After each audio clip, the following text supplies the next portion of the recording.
HPCL rough gate వద్ద అనుకోకుండా gas burst అవడం అనేది జరిగింది.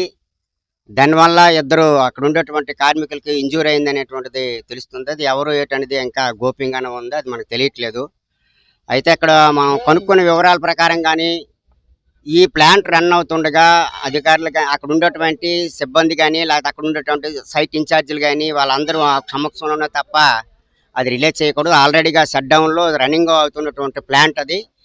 అయితే ఇది అనుకోకుండా ఒకసారి గ్యాస్ ఇంకా అది పని కాకముందే దానంతట అది లీక్ అయింది కాబట్టి అది అక్కడ ఉండేటువంటి వాళ్ళకి జరిగింది. అదే లేకుండా పనిలో వీళ్ళందరూ సర్దుకునేటప్పుడు కానీ అది బరస్ట్ అయ్యి అది ఏమైనా ఫైర్ అయినట్టయితే కార్మికులందరికీ అనేక మంది కార్మికులు చనిపోవడానికి అనేటువంటిది ఉంది. కాబట్టి ఇది హెచ్పిసిఎల్ యాజమాన్యం అనొచ్చో లేకపోతే అక్కడ పనిచేస్తున్నటువంటి వాళ్ళు ఇది భద్రతా చర్యలు తీసుకోవాలి, లేకపోతే ప్రాణాలకి నష్టం జరిగేటువంటి ఉంది. కాబట్టి ఇటువంటి చాలా ఇంపార్టెంట్ అయినటువంటి ఈ గ్యాస్ కానీ పెట్రోలియం కానీ ఇటువంటి భద్రత పాటించాలి, కార్మికులకు ప్రాణాలకి రక్షణ కల్పించాలని చెప్పేసి మేము డిమాండ్ చేస్తున్నాము.